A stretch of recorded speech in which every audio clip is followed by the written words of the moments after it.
Hi guys! Welcome back sa aking YouTube channel. I'm Lelgy Padulina. Sa video ito guys ay nag-i-empake tayo ng mga dadalhin natin papunta sa Saudi, no? At shout out nga pala sa aking biyanan, si Ina Rosana, na nagliligpit ng aking mga gamit paalis dito sa Pinas, no? At may mga baon ako na katulad ng tortillos, Hansel, Presto at Skyflakes. Yan lang po yung mga dala ko na pagkain papunta doon, kasi doon naman ay kami ay free meal. Ayan. Then meron akong sinturon. Ayan. Then ito guys, yung aking mga damit. Ayan. Si Ina yung taga tiklop, taga tupi. Ayan, yan yung mga baon ko. Then yan, white t-shirt. Syempre may baon akong towel and komot. Ayan. Then dito naman sa kabila, meron akong dalang Biogesic and Diatabs para sa pagtatae. Then meron akong towel, 3 piraso lang. Tapos yung nakalaman dito guys sa plastic is mga sabon ko yan. Downy, Tide Bar, tapos Downy, ayan. Then may brief akong baon, 12 pieces. Tapos meron akong efficacent oil sa ilalim. Hindi ko na napakita sa inyo, binalot ko na kasi kailangan balutin. Kasi pag nabasag yan is baka kumalat, no? At baka mahaluan yung ating mga brief at damit. So yun, nag-i-impake ako ngayon at share ko sa inyo yung mga dadalhin kong gamit paluwas ng ating bansa, no? Ayan, may medyas ako. Ayan, syempre, kailangan natin ng medyas doon. Then kailangan din pala magdala ng jacket. Ayan, importante yan. Jacket ang number 1 kasi sobrang lamig doon kasi winter season ngayon. So kailangan natin magdala ng jacket. Huwag nyo kalimutan, medyas, ayan, importante. At yung ating mga pagkain, ayan, napasama pa yung bunakid ng anak ko. Ayan, bumili muna tayo kasi matagal pa yung sahod natin doon, matagal pa tayo makapagpadala, kaya bumili na tayo ng 2.4 kilos na bunakid. Yan, flex ko lang sa inyo yan guys. So yun, mga dala na po natin ay sinishare ko sa inyo sa mga baguhan na OFW. Ang mga ilalagay po natin sa ating baggage, katulad dito sa maleta, is yung mga efficacent oil, yung mga sabon, alcohol, tapos yung mga malalaking damit, kumot. Huwag po tayo maglalagay sa hand carry na mga pabango na malalaki. Katulad, ang pwede lang is yung 100 ml, no? Kasi kukumpiskahin po yan sa immigration. Kaya ang dala lang po natin is yung mga sa hand carry po, ang dala po natin is yung katulad ng mga papers. Ayan, papers, charger, cellphone, ayan, mga battery, yung mga nag-iinit, kailangan niya nasa hand carry yan. Hindi yan pwede sa maleta.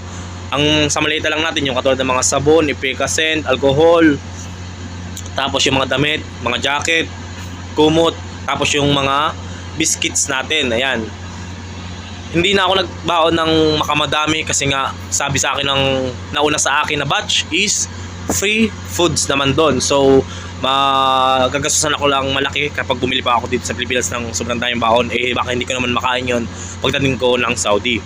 Ang capacity pala ng aking baggage is 30 kilos. So dapat hindi siya lalagpas ng 30 kilos. Then sa aking hand carry naman is 7 kilos lamang. So yun, sa mga baguhan po na gusto maging OFW yung katulad ko, pwede po kayo mag-apply sa aking agency, no? I-search nyo lang po sa Facebook ang Dreamforce International Manpower. Is lalabas na po yun. Then kung ano po yung hiring doon, every day, every second day is post po sila ng mga hiring doon. Kung ano po yung applicable sa inyong position, pwede po kayong mag-apply. Kung ang inyong skill is waiter, waitress, tapos meron po dong driver, kung ano po yung skill nyo, pwede po kayong magtungo doon at mag-apply. Pag po kayo yung nag-apply doon, kailangan nyo lang po magpasa ng resume, then COE, then dapat po kayo ay meron ng passport holder. Then kailangan din po ng ERIG at PIOS. Once po kayo ay na-interview, malalaman nyo rin po ang result after ng inyong interview. At kapag po kayo ay nakapasa sa interview is pag-requirements na po kayo for medical. Ayan, yan po yung step by step na ginawa ko. At mabilis po sila mag-asikaso ng papers at magpalipad kapag ikaw ay na-hire nila. So yun, kaya kabayan, kung ikaw ay gustong maging OFW, itry mo na kabayan ang Dreamforce. Ito ay legit na company at trusted. Marami nang napalipad sila at isa na ako doon. Kung may mga tanong pa po kayo about sa Dreamforce is pwede naman po kayo mag-comment sa baba para mabasa po natin yan at ating masagot. So yun mga kabayan, dito naman about sa ating baggage, malalaman po natin yung capacity ng ating timbang dun sa dadalhin natin is na nakalagay po yon sa ticket kung ilang kilo po yung ating pwedeng dalhin. Nakalagay po dun sa ticket kung ilang kilo, no? Sa akin kasi 30 kilos. Then yung mga ilalaman nga dyan, ulitin ko, katulad ng mga sabon, shampoo, Downy, tapos Epicacent, malalaking jacket, mga talagang bagahe po nang ilalagay dyan, no? Then sa hand carry po, ang mga ilalagay po natin sa hand carry is yung charger, cellphone, camera, laptop, yung mga lahat ng bagay na nag-iinit ay bawal po yon sa baggage or sa maleta. Kailangan po yun ay nasa hand carry lang. At sa hand carry po ay 7 kilos lamang. Ayan, huwag po kayo magdadala doon ng malalaking tubig or malalaking alcohol or pabango kasi yung po i-confiscate lang, then hindi na po ibibigay sa inyo yun. Iiwan po yon sa immigration. Example, may tanong kayo sa akin, pwede po ba ako magdala ng nail cutter, ng gunting? Ang sasabihin ko sa inyo, kabayan, is pwede po kayong magdala ng nail cutter at gunting basta ilalagay po sa loob ng maleta. Hindi po siya pwede sa hand carry kasi yung po i-confiscate pa din sa immigration.